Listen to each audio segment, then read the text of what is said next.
যুক্তরাষ্ট্রের California Santa ক্রুজে C bright বিচে এক 16 বছর বয়সী লাইফগার্ডের অসাধারণ সাহসিকতা এখন বিশ্বজুড়ে আলোচনায়। উত্তাল ঢেউয়ের মধ্যে ভেসে যাওয়া এক শিশুকে নিজের জীবনের ঝুঁকি নিয়ে উদ্ধার করে সে। পুরো ঘটনাটি ভিডিওতে ধরা পড়ে এবং মুহূর্তেই ভাইরাল হয়ে যায়।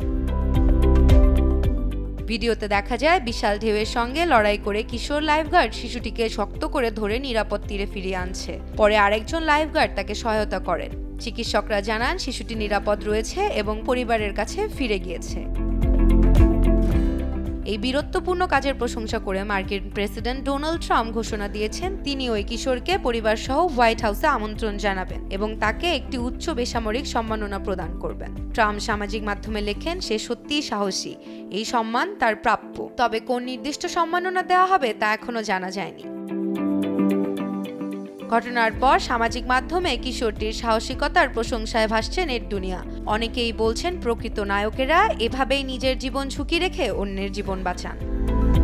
শ্রাবণী ছন্দ, ডেইলি সান।